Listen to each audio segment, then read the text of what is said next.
Inauteriak, nor da nor.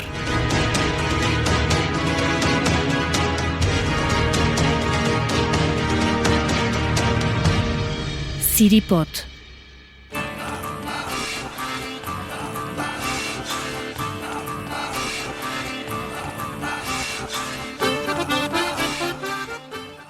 Zortzikoarekin eta inauteriekin lotzen dugu Lantzeko herria.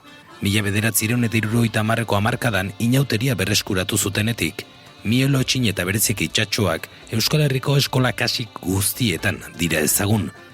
Haiekin batera, Lantzeko inauterietan dugu Ziripot, erraldoi lodikote eta baldarra da. Kalean gora eta bera ibiltzeko makil sendo bat darama eskuan. Aurpegia trapo zuri batez estalia eta lastozko zapela buruan. Landa eremuko mozorro gehientsuenen antzera, mozorro mutua da. Lastoz betetako pertsonaiok garizumaren aurreko tripakadak eta zerri hiltzearen garrantziaz ohartarazte zenbaiten iritziz. Landa eremuan guztiak beti goxia ezin berdindu zebiltzanaren oroigarri dira. Udaletxeko ganbaran prestatzen dira mozorroak, bertan josten dituzte Ziripoten hanka zein bularraldea osatzen duten zakuak, ondoren lastoz bete eta giza gorputzera aldatzeko. Banaka igotzen dira gazteak bertara, baina denak batera aterako dira kalean ate aurrean esperoan dagoen jendetzaren aurrera. Elkarren arteko ezagutza maila saiestezina den, herri txikietan, inaute garaiak askatasun erabateko egun gisa bizioi ziren. Aurpegi estali eta ibilera eraldatuak identitatea ezabatzeko aukera bermatzen baizuten.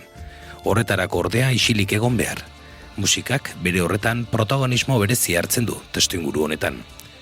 Ziripotek lesakako zakuzarrak zein zalduondoko porreroen jiteko mozorroak gogorarazten ditu.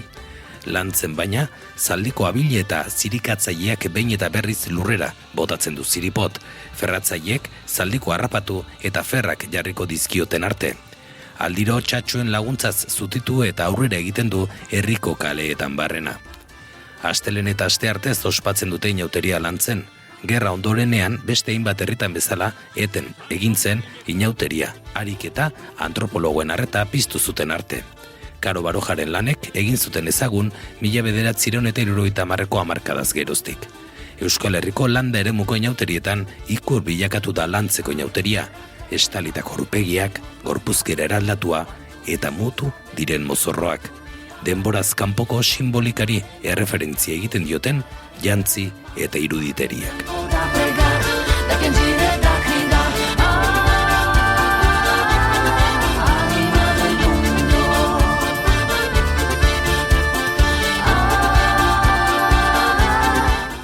Testua Aitzpea Leizaola.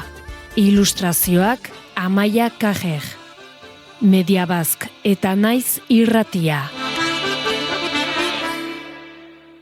Euroeskualdeak lagundutako proiektua.